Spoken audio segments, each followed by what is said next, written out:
Different perspectives on dialogue. Isaacs, 1999, views dialogue as a discipline of collective inquiry and thinking and as a process that can be used to transform the quality of conversation and the thinking behind it. Our experience with the discipline of dialogue suggests that there is a new horizon opening up for the field of management and organizational learning. First, dialogue involves learning about context and the nature of the processes by which people form their paradigms, and thus take action. Second, this field suggests a new range of skills for managers that involve learning how to set up environments or fields in which learning can take place. Third, this discipline stresses the power of collective observation of patterns of collective thought that typically speed by us or influence our behavior without our noticing. Finally, dialogue is an emerging and potentially powerful mode of inquiry and collective learning for teams.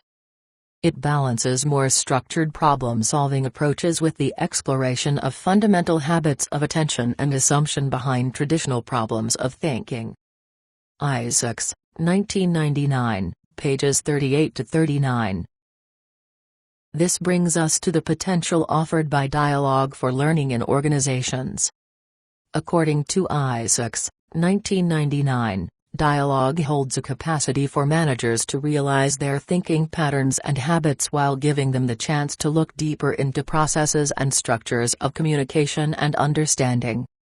He is not the only one who is convinced of its potential for deeper learning in management and organizations. Edgar Schein, 1993, the acclaimed MIT professor and expert on organizational culture and process consultation, has also studied dialogue. I hope to show that dialogue is indeed not only different from many of the techniques that have been proposed before, but also that it has considerable promise as a problem formulation and problem-solving philosophy and technology. I will also argue that dialogue is necessary as a vehicle for understanding cultures and subcultures, and that organizational learning will ultimately depend upon such cultural understanding. Dialogue thus becomes a central element of organizational transformation. p. 40. Schein identifies a further benefit of dialogue for conflict management. Dialogue is a basic process for building common understanding, in that it allows one to see the hidden meanings of words, first by seeing such hidden meanings in our own communication. By letting disagreement go, meanings become clearer, and the group gradually builds a shared set of meanings that make much higher levels of mutual understanding and creative thinking possible. p. 40.